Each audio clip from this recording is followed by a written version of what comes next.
Damn.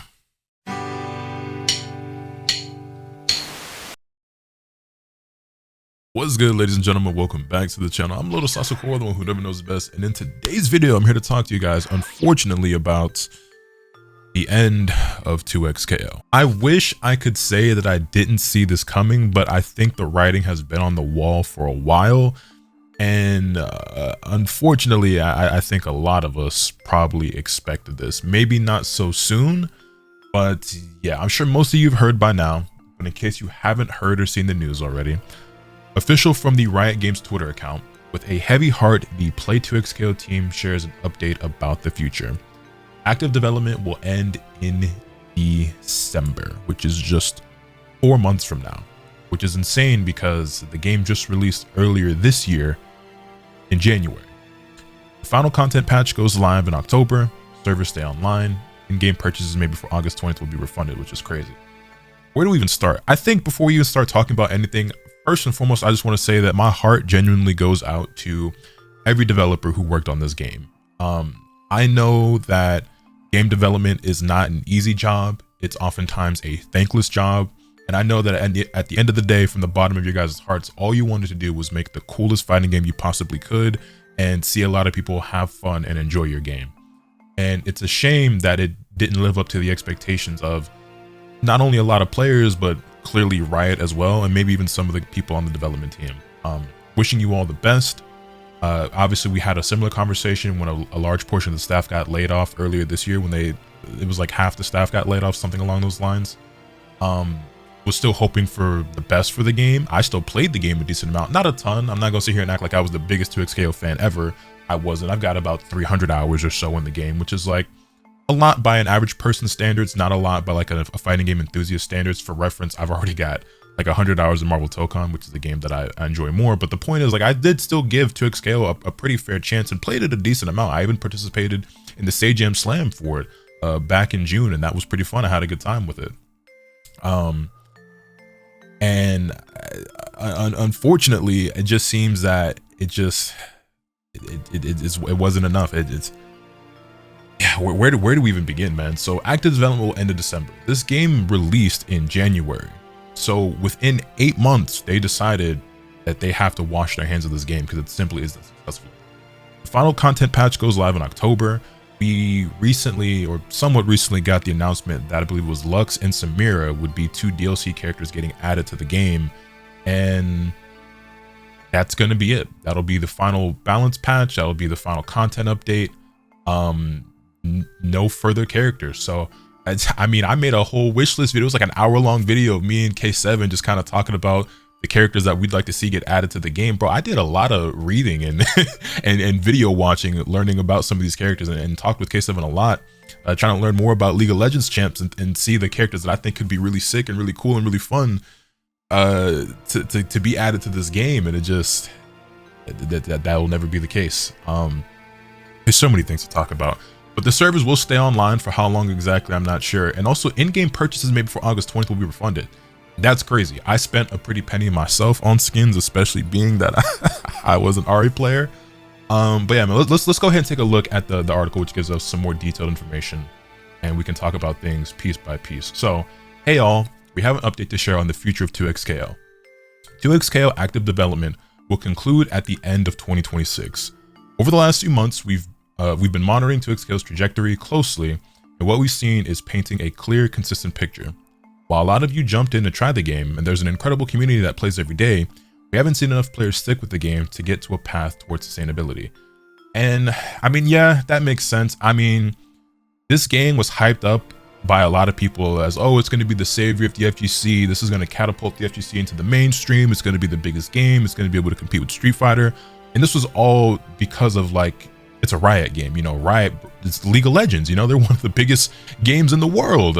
They have so much money, and the tournaments are going to be crazy, and etc., etc. And it never really lived up to any of that hype or those expectations from the players or the devs or Riot themselves, right? So it is what it is. And they kind of touched on this and said something similar, you know, a few months back when we got that news about the layoffs that they had with their team and downsizing it, which, you know, obviously was cause for concern. It didn't necessarily mean that the game was dead, but it definitely raised a lot of eyebrows. And I mean, there's so many, again, you could talk about so many things when it comes to this game, because that right there was a lot of red flags out the gate, and then those were further red flags. And then even when that news came out, there are people who didn't even know that the game was out at the time, and then people who found out about the game from that, and then people who thought that meant that the game was canceled. And even now, like with this news, there's people that are like, wait, I thought the game was already dead. Or wait, I thought did the game even come out before? Oh wait, so now the game, you know what I'm saying? There's always been so much confusion and so much fumbling with it, and just poor marketing, and just yeah. So anyway, let's keep going. And now, sorry, I don't have my thoughts completely organized for this, but it's just, but I get it though as well, because like even with the game being free to play, we haven't seen enough players stick with the game to get a path towards sustainability. Because like, I mean, I had played my fair share of the game, but I have not played it in like 2 months myself. You know, there's just been other things that have been preoccupying my time, and other games that have my attention more in 2XL. And it is a game that I still intended to go back to at some point, but it just never seemed particularly popular content wise. But that being said, like the Sage Slam itself obviously performed very well as it does. You know, that was a really dope and exciting and hype event. And it still had numbers at Evo. It was what, the 4th or 5th biggest game at Evo this year, and it's still going to be at Evo France. And I don't know, there's so many questions and so many things, but let's keep going. Servers will remain on beyond 2026, and 2XK will be playable on all platforms. Through the rest of 2026, we'll be introducing content, feature improvements, and 2 new champions, Lux and Samira, with the intent to deliver our final bug fix patch in December of this year. After that, servers will remain on to support online play. Offline play is unaffected. We'll give advance notice if any of that changes. So I don't know if that'll be like forever. Like, I don't know if eventually the servers will go offline and you won't be able to play the game at all anymore, or what's going to happen with that. But at least you'll still be able to play the game. So that's cool, I suppose. It's something, I guess. Also, we're unlocking all champs. We're also bundling most cosmetic items and refunding all money spent in 2XKO on or before August 20th. And this is insane to me. I've never seen any game at all do something like this. This is actually bananas, because I know people who've played gacha games that get shut down and you're left with nothing. You can't even open the game to see your collections anymore. I've seen people play Multiverses and you spent money in that game, and that game came and went and it's gone, and all the money that you spent just vanished. You know what I'm saying? It's poof, thin air. And so it's kind of mind-blowing to me that one that they're doing is, which I would say is a small W, or maybe even a massive W. Well, again, you know what I'm saying? Like, for us as players, if you had any monetary investment in the game, like, it's cool to get that money back, I guess. But it just begs the question. It's like, damn, bro, like, how far gone? Like, you know what I mean? Like, for them to make the decision to say like, hey man, like, this is a massive flop and failure, the least we can do is try to save some face and win back some grace with players by like refunding them their money that they spent on the game. And to be fair, one of the criticisms that I and many other players had was that a lot of the cosmetic stuff and the you know, microtransactions were fairly expensive. Now, with me being a content creator, I still spent money on the game anyway because I could justify it through content creation. But to be completely reimbursed, which I'm assuming it's full refund, they're saying refunding all money. That's pretty crazy. Like I said, I'm gonna be getting a nice little check back because I bought a lot of them Ari skins and some other skins as well. So there's that. But I just can't believe that, like, yeah, like I don't know. I've never seen a game do something like this before, and I'm just shocked. Any content owned is yours to keep. Avatar and player profile items will be unlockable for credits. This will happen in patch 1.3.1 in September. More info on this below. Our goal now is to do right by the players who have invested in us so far and want to continue playing 2XKO, as well as the rioters who have poured everything into delivering on this dream. The rest of this post goes into detail on how we got here, what's changing, and what's still to come.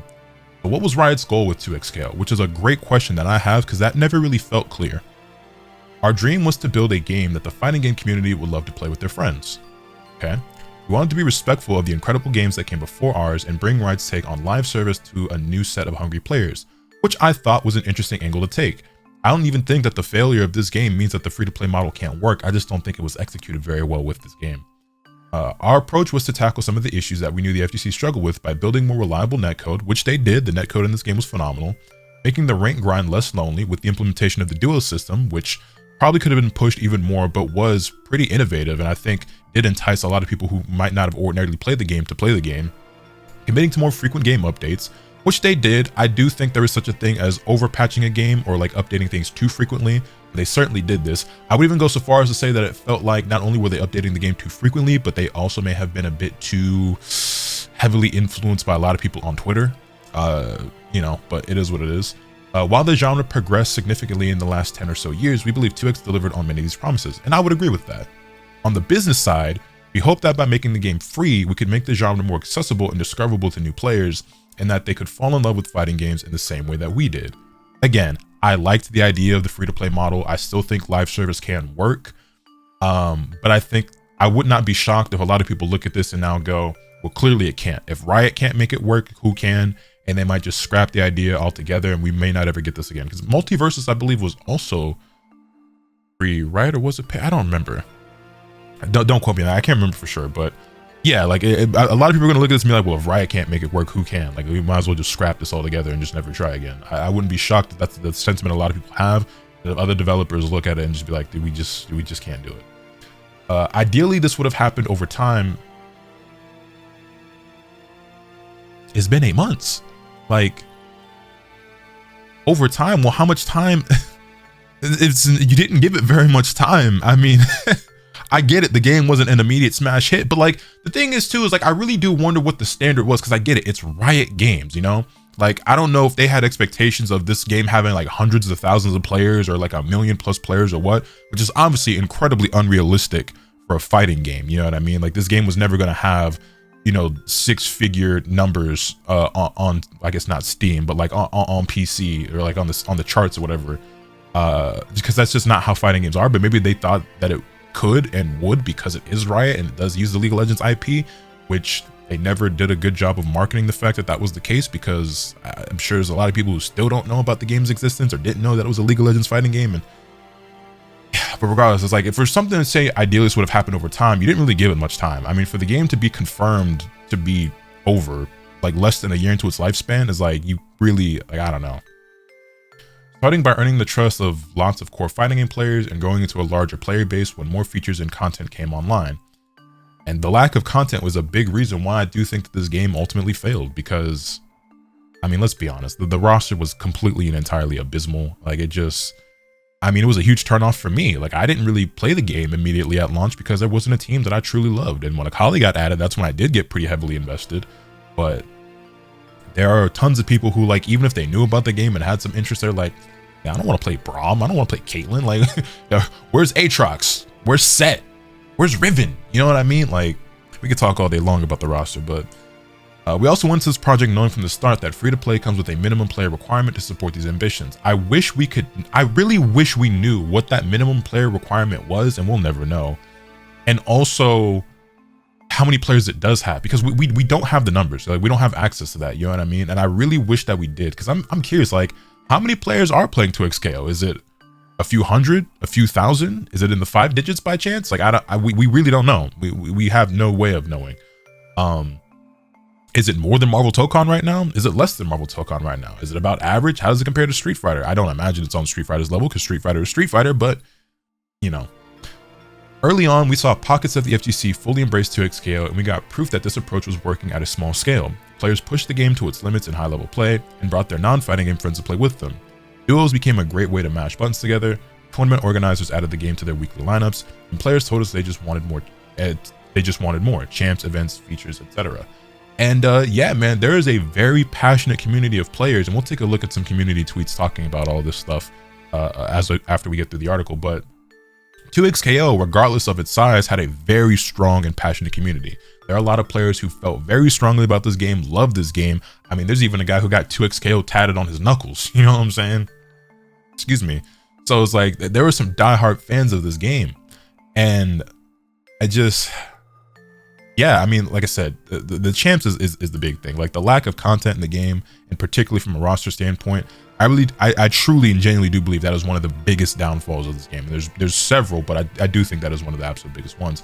But, you know, despite the shaky, like, constant state of the game in terms of, like, its meta, despite the lackluster roster, despite the monetization practices, it's not like the game was a massive flop in regards to, like, FGC standards. Maybe by Riot standards it was, but the game, like I said, it was doing well at events. And like I said, at Evo, matter of fact, let's pull it up right now. Let me open up Start GG. It was, I want to say, the 4th or 5th biggest game at Evo this year with almost 1,000 players or somewhere around it. Let me go ahead and check. Matter of fact, I got the Evo France one pulled up here right now. So for Evo France, which is happening in October, 2XKO is one of the main games, and you can't see the numbers at this moment, but let me go ahead and check regular Evo. Yeah, 2XKO had 938 entrants at Evo this year. That's no small number, you know what I mean? Like, that's still pretty damn good. That made it, I want to say, the 4th biggest game. I think that even, yeah, it surpassed Guilty Gear Strive, which had 913. And I would say most people would say Strive is still a pretty popular and successful game. And it's only just now that Strive is starting to slow down. But it felt like 2XKO was picking up some steam, if anything. Like, again, it wasn't the biggest game in the world, but it felt like things were going in a good direction. They were adding content. Some people were starting to hear more about the game. It was growing a little bit. I felt like I thought the game still had a future, you know what I mean? But clearly that's not the case. While this is exactly what we wanted to see, it just wasn't happening enough. Even within the genre, die-hard tag fighter players love 2XKO, but most other fighting game players struggle to find reasons to stick with the game. And here's what I'll say.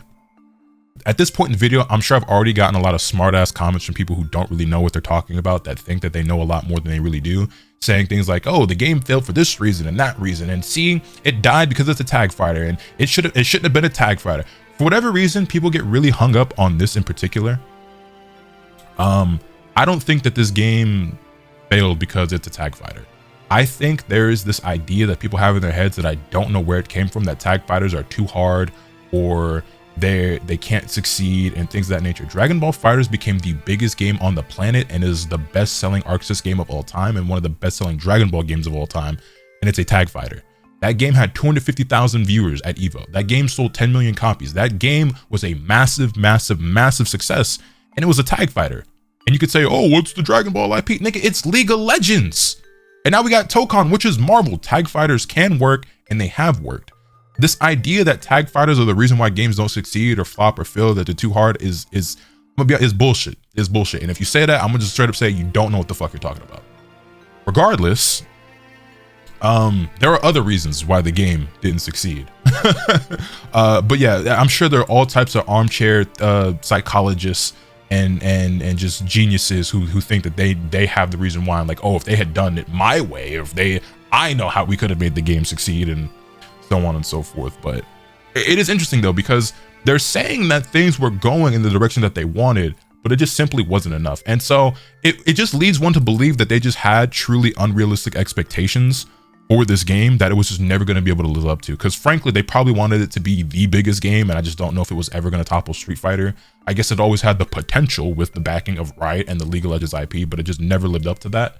And you know, as far as like concurrent players go, we don't know what those numbers were, but it clearly was far below their expectations and like their goals. But I also like really do wonder how much they truly wanted this game to succeed, especially because, you know, it wasn't development for so long, and I think, you know, like management or ownership or something changed at some point, and it's like, did the people who like came in afterward, did they actually still care about this game? Did Riot ever truly, you know what I'm saying? Like I don't know. I don't want to speculate and theorize like too much, but there's a part of me that does wonder, like, did they kind of allow the game to die off just because they wanted to wash their hands of it? And that even, I feel like it's even further evidenced by the fact that they're just like, hey, we'll even give you your money back. We just don't want anything to do with this anymore. We just kind of want it off our roster. And frankly, we'd be happier if everybody just forgot it ever existed. That's just what it feels like. Again, I don't want to go too deep into my tinfoil hat theory on that, but it just is what it is. So why end active development? We evaluated the game's overall performance, not just revenue, but retention, new players, and engagement through 2026. We saw positive player reactions through the releases of Akali, Senna, Thresh, The Climb, which is the PvE mode that they added, and some amazing competitive events throughout the year. Even in these highlight moments, however, we saw no meaningful sustained change in 2XKO's trajectory, only a fraction of what it would take to trend towards sustainability. Over time, it became clear it would be impossible for us to continue actively developing the game as we are today. Again, we don't know the numbers, but the standard they were trying to hold, I don't know if they were trying to put it on like a TFT, Legends of Runeterra, League of Legends type scale, but the fighting games are just smaller by nature, so it was just never going to be that, even in our wildest dreams. In recent months, the team has continued to take bold swings while fully aware of 2XKO's challenges, but to attempt another year hoping for a way forward would have been an irresponsible choice for players in the dev team. But like things were going in the right direction. So like I don't know. I don't know. Like I said, I guess it really does just feel like they just, I don't know. To be super clear, we would have continued active development if we saw any viable future, but 2xKO costs us substantially more to operate than it brings in, and engagement has stayed relatively flat despite our larger updates. So when we looked at all the options available, such as reducing the team size, adjusting our patch schedules, changing our business model, we concluded that finishing the rest of our work in progress content and sunsetting active development was the best route forward for players and rioters. I mean, yeah, the more I read, it just feels like they had expectations that they didn't even come close to hitting. So what's next? As we mentioned above, we want to do right by the players who want to continue playing 2xKO and deeply respect the love put into the game and the scene up to now. 2xKO remains online and playable, and we aren't going anywhere yet. Sure, man. We've still got more content to show you through the end of this year, and we are truly grateful to everyone who has been a part of 2xKO's journey so far. Here's a quick look at the patches for the rest of 2026. 2026 preview. For the rest of 2026, we'll continue finishing up our work in progress content, fixing bugs, and making balance changes to get 2xKO into a state where we'll be able to make final bug fixes pass, bug fix pass in December. As of August 20th, today, we're disabling KO points purchases. In preparation for the upcoming 2xKO Ultimate Bundle and in-game refunds, we're disabling the ability to purchase KO points. Physical prepaid cards will no longer be usable in 2xKO. Cards will still work for currencies and Riot's other games. Remaining KO points can be spent in the rotating store before patch 1.3.1. We'll begin the process of refunding all purchases made prior to August 20th. For PC players, all KO points and 2xKO Starter Edition purchases made prior to August 20 will be refunded to the payment method used to purchase them. We plan to have most refunds distributed in the next 2 weeks and hope to be finished with all PC refunds by November 2026. We appreciate your patience as we process these. Yeah, like I said, I'll be getting a nice little reimbursement myself. For PlayStation and Xbox players, KO points and 2xKO Starter Edition purchases made prior to August 20th will be refunded through the platform and provider used to purchase. PlayStation.com or Xbox customer support may reach out to confirm payment details in the coming weeks. For players on the Japan or Korea server, we will conduct the refund process for KO points in compliance with local law. Further details regarding the refund procedures will be provided in future announcements or individual notices. It's mind-blowing to me. They're just like, take your money back. Like, we want nothing to do with this game anymore. September 8th, patch 1.3.1. As announced at EVO 2026, Lux, the Lady of Luminosity, drops with patch 1.3.1. Lux is a Shoto-inspired character with a simple kit who harnesses the power of light to illuminate her enemies. We're adding purchasable bundle of nearly all 2xKO cosmetic content, so everything that is in the game is going to be basically available for $40, which, whatever, dog. For those who want to pick up everything in 2xKO, this bundle packages most cosmetics into a single purchase. We're making many items available for credits and earned currency. Avatar items, select-based champions, chromas, stages, and player profiles will be unlockable for credits. The credits will be uncapped from 12,000. We're removing some systems so we can support the long-term online experience. Battle passes, KO points, champion tokens, seasons, and events will be removed. Which makes the game feel even more stripped down without like the battle pass and like the seasons and events and stuff. But we're removing ranked. Damn.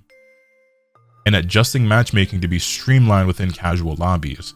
Ranked lobbies will be disabled to ensure that we can matchmake within a single pool of players per server. I mean, I guess that makes sense because you know the player pool is obviously going to dwindle and fall off a lot with all this news.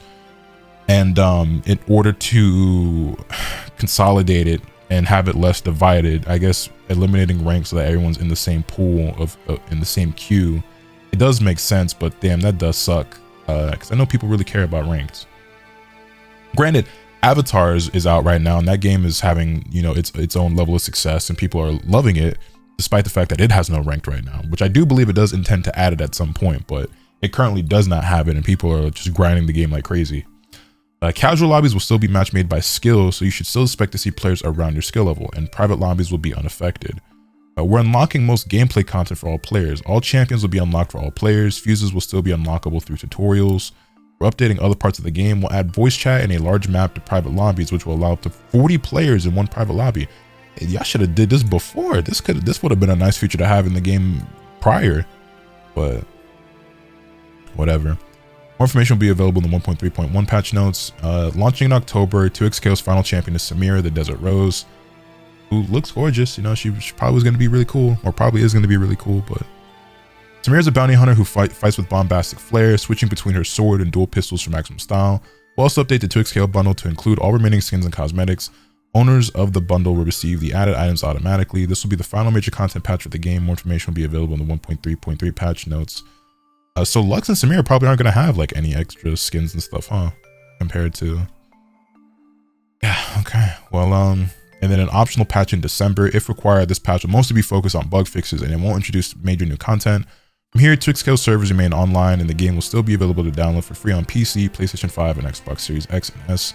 And then there's the competitive series, which is... This is the most mind-blowing thing as well, because they made this announcement before the content that they still have planned and are working on is released. Not only that, while they're still in the midst of their current competitive series and there's still upcoming tournaments. Like I said, this game is at Evo France in 2 months.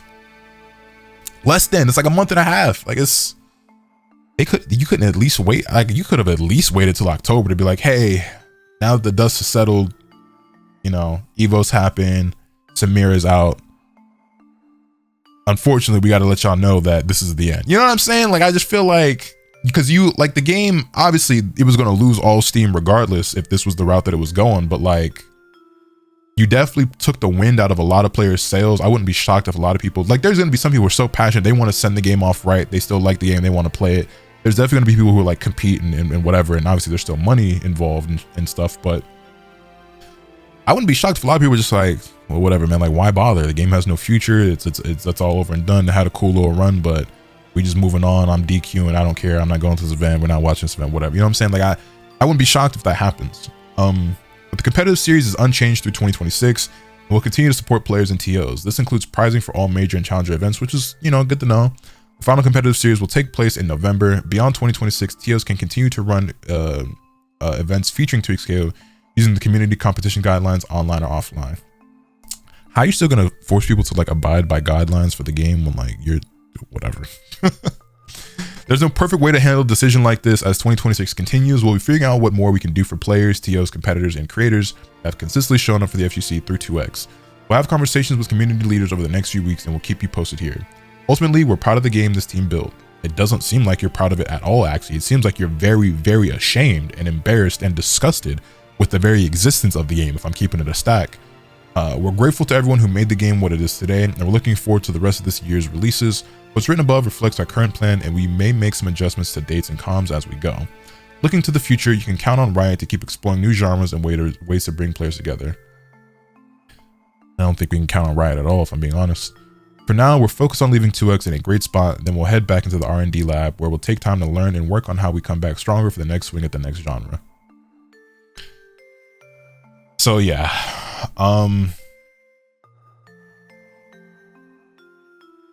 like I said, the game did a lot of things wrong. I was always of the opinion that it was marketed terribly. I think the name for the game always kind of sucked. It gives you zero indication whatsoever that it has anything at all to do with League of Legends, which is part of the big selling point of the game, is that it has the massive IP of League behind it and it's being backed by Riot, it's developed by Riot. And you just don't get that from the name. Like, they had some good ideas, but the roster was abysmal. They definitely put too many eggs in the Arcane basket, and I guess try to capitalize on the popularity of that series. And it's a tag fighter, which I think is perfectly fine. It is daunting for a lot of people, but you launch a tag fighter with 10 characters, like 11 characters. Like, that's inexcusable. That is just inexcusable. And like, I had a whole rant I wanted to do, like when that basically got confirmed that it was launching with so few characters, but it's like all this time in development, all this money spent, it just seemed like it was very inefficient. It just, oh, brother man, what could have been? We'll never know. We'll never know. Let's go ahead and take a look at some tweets from the community before we get out of here. I've already been here longer than I expected, but it just, so I went ahead and bookmarked some tweets from some people that we can take a look at. A mix of players, dev, just general community, etc. So let's just go ahead and take a look. So here we have a tweet from Sonic Fox, who is obviously one of the best 2xKO players in the world, duoed with Inzum and really pushed the limits and the boundaries of what we could expect from duo play. And I guess we'll never truly see how much higher that ceiling could go, since, you know. But yeah, it just says, wow, unbelievable, this really sucks. And I really feel bad for Sonic, Enzim, and all the players. I feel bad for everybody involved, the players, the devs. It is just really unfortunate. Then here we have one from K7. This sucks for so many different reasons. K7, another top player for the game. This game will always have a special place in my heart since it brought to life one of my favorite characters of all time in Yasuo, thanks to XKO. K7 is obviously a top level, high level fighting game player, as well as a very competent League of Legends player. And yeah, like I said, he was the guy that I brought on the channel to have that discussion video when we talked about like our wish list for the game in terms of like champs. And I guess we'll never see any of them except for Samira. Then Diaphone, little hee hee ha ha. I quit my job to play this game. Hopefully Riot gives me a refund. This one is crazy because like the amount of people in his replies and quote tweets that think he's dead serious. The internet will never cease to amaze me with just how utterly and just how completely stupid people are. This is clearly a joke, dog. Like, Diaphone did stop his day job, but to be a full-time creator and competitor, not necessarily for 2XKO specifically. Diaphone plays Street Fighter, Avatar, Tokon. He plays everything. You know what I'm saying? Like, 2XKO was never even like his main, like, that was never his main reason for quitting his job. Like, that was just... But so many people took this serious. I don't even want to show you guys the replies because it's just people just being complete and total morons. Brian F, you know, Street Fighter player, big community member. Huge loss for the community. Hope the dev team lands on their feet. Likewise, the great free-to-play 2XKO experiment comes to an end. I keep coming to the same takeaway about it all. 2XKO lacked the it factor required to break containment from the hardcore FGC to meet Riot's expectations. And from what I can gather from what they wrote, I just think that Riot's expectations were just unrealistic and way too high, and that was just kind of destined to fail, you know? Now that we know things are kind of over and done with, I can be a little bit more, you know,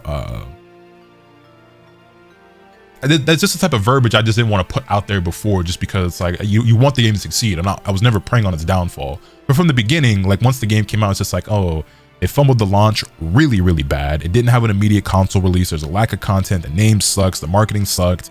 It's like the game was not set up for success, and you almost wonder, like, damn, was this by design that the game flopped? Like, unrealistic expectations. It didn't have that it factor. There was a lot of cool things about the game, you know. I think Akali was one of the sickest fighting game characters I've ever seen. I loved her design. The duo system obviously was really innovative. The fuse system was a cool concept, even if they didn't balance it very well. Like, there was some really cool stuff about the game, but, you know. Leffen, obviously top 2XKO player, genuinely really depressed. And I get it because 2XKO had seemed like it had became like his favorite game and his main game. And, you know, 2XKO, I mean, Leffen is a high-level fighting game player in general. I mean, he's won EVO in Smash. He's won EVO for Guilty Gear Strive. He was the best Dragon Ball FighterZ player in Europe when he actively played that game earlier on in its first couple of seasons, and was one of the best players in the world. So I'm sure he'll go on to be one of the top Tokon players. I mean, he just did get top 8 CEO, right? He got 4th or 5th, I want to say. And I'm sure that'll be his new main game, and he'll try to find something else to accommodate. But I'm sure he'll find other games to play. But I know that he really did love 2XKO, so it's a shame. Nitten, this is the guy who actually has 2XKO tatted on his hand. Can't lie and say I wasn't worried about this result for 2X, but man, this one really hurts. Kind of speechless, a lot to process. Wishing the best for the team and everyone who will be impacted by this. Thanks to 2X and the team for making something special. We have Sajam, obviously one of the biggest faces for 2XKO in the community. Wild, 8 months after launch, before the full content cycle is done for year 1. Lots to talk about in here. We'll see you all on stream. I'm sure he talked at length about a lot of things on his stream. But yeah, yeah, man, I can't say we didn't see this coming, but I definitely didn't expect it to happen so soon. I thought you'd at least get like the first year of the game. They ain't even give it a full year, bro. Like, damn. Arbiter Skyward, I think this might be the end of free-to-play fighting games. So yeah, I wouldn't be shocked. Marlon Pai, high-level fighting game player. You still have it in his bio. But now I believe he also worked on 2XKO and designed some champs in this game. But yeah, sad news about 2Co. The game's not going away, but dev ends later this year. Loved working with new and old friends on the team and super proud of what we created together still. GG's all and thanks for playing. So yeah, Marlon Pai is like a old school like Marvel player, Guilty Gear player as well, I believe.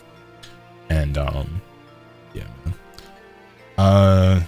This tweet, I don't know who this person is, just a random tweet that I saw, but announced the game in 2019, takes 7 years developing it, give it an awful name, Changed the classic fighting gameplay to one more unfriendly and unappealing. Terrible marketing. I can't stress this enough. I think it was marketed horribly. Released mainly arcane characters instead of requested ones like Riven or Set, which would have been absolute slam dunks for the game. Part of me thinks that maybe they were trying to be too galaxy brain and thinking too far ahead, and were like, oh, we're gonna make so much money when we drop characters like Riven and Set and Aatrox and certain ones as like DLC, you know what I'm saying? Very expensive skins. And then yeah, and like I always hear about like, oh, this game was like in development for like 10 years, because it started off as like Rising Thunder, right? And then that game, you know, went MIA, and then like the studio was bought by Riot, and then so on and so forth. And it used to be a 1v1, and then it turned into 2v2. And but we never even saw what was her name? Was it not Katarina? Like I remember we saw her in like early dev footage, and she never even made it to the full game and never will. So that's, yeah, I don't know. It's so weird. It's so very, very weird. And then yeah, when it comes to like the gameplay as well, games keep trying to do this thing of like making it accessible to newcomers and like babyifying the game in a lot of ways. And 2XKO did a lot of that, you know, with the lack of motion inputs and everything like that. And they clearly were trying to make a game that was inviting casual players. And I think one of the many lessons to be learned from this is stop trying to water down games and make them babyify to appeal to new players, and just make a sick ass game. Just make a sick ass game that's so cool that even people who are new or bad at it want to play it, or at least watch it. And you'll probably be better off in the long run. But even with that being said, again, it's not like the game just like massively flopped. Like by fighting game standards, it's just fairly successful. Like it's one of the top 5 fighting games like out right now in terms of like, you know, community and everything, and like entrance at events and shit like that. But it just, that wasn't enough for Riot. Riot, when a new game doesn't instantly become the most played game in the entire world, let's kill them. And yeah. Not looking forward to the dozens of bad takes regarding this is why 2XKO failed, when the reality is just likely Riot Games expected too much from a free-to-play fighting game. I agree. Max Ketchum, this game leaves behind such a bizarre legacy. Insane hype when it was Project L with minimal footage shown. Years go by with minimal updates. Finally give us a late-ass release date, weird-ass official name, and small-ass roster. Still does pretty well, and then suddenly dies. Yeah. There was a tweet, was it by Aaron Damac? I think it's Aaron Damac, high-level fighting game player. He made this tweet like August 1st, like I still remember it. And he said something along the lines of, in about 5 years, somebody's going to make a YouTube video titled The Forgotten League of Legends Fighting Game. It's going to be all about 2XKO, and it's going to get 2 million views. And here we are like 3 weeks later, and well, the game is officially coming to an end. And yeah, in a few years, somebody's going to make that video essay about 2XKO, and it's going to get 2 million views, and niggas going to be like, oh my God, like what the, oh, you know what I'm saying? It's, yeah. Seeing this news genuinely sucks. This comes from Chris Satarian, Street Fighter player. Regardless of how you felt about the game, one of the biggest companies in gaming investing heavily into a fighting game was a win for all of us. Players built careers around it, dedicated to competing, creating content, and building a community around the game. And I mean, yeah, I mean, you look at Bleed, who is now just becoming like a young fighting game legend in the making. But he's built his name off of 2XKO. And now he's looking like he's going to go on to be a top Tokon player and other things as well. But like, you know, 2XKO is where he really got started building his name, and it's probably the game he liked the most. So, but again, he's good enough at fighting games. I'm sure that he'll be fine if he decides to compete in another game. To see it end this quickly is a painful reminder of the fragility of esports and the FGC. I never want to celebrate seeing another fighting game fail. We need more games, more investment, more opportunities, and more people believing in this genre. I think a lot of people are going to be very skeptical about investing in the fighting game genre if they already weren't after seeing Riot of all people fail. Ryujin, Tekken player. Be one of the biggest IPs ever. Release a fighting game based on said IP. Hype up the release for years. Give up in less than a year of the game's launch. Yeah, so a little meme. So yeah, man. I mean, what more needs to be said? I expect the game to, you know, finish out the year. It might have this little bump with people trying to try out Samira when she drops, you know, maybe Lux, a couple more tournaments, and then once 2027 starts, the game will just slowly wither away. How long those servers remain online for people to still be able to play it in casuals, who knows? I honestly, if you want my genuine prediction, I expect it to be shut down at some point, maybe even next year.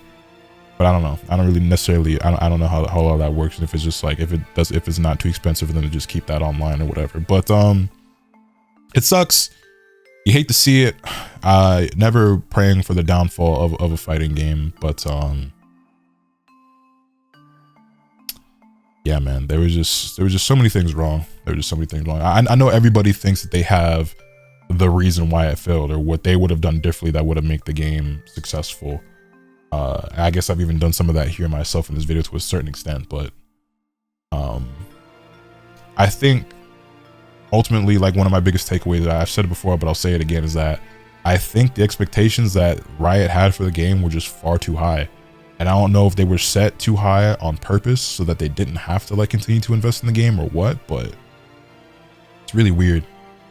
It's really weird. But that's gonna do it, ladies and gentlemen. Actually, I just refreshed my timeline. We get a tweet from Cloud. Sucks to hear, despite all the issues, that game was sick. Thanks for the game's 2x. But yeah, I'm gonna take off, man. Yeah, let me know your thoughts in the comment section down below. Hit this video with a like if you enjoyed. Subscribe if you haven't already, so you can stay tuned for all this content that I'm bringing you.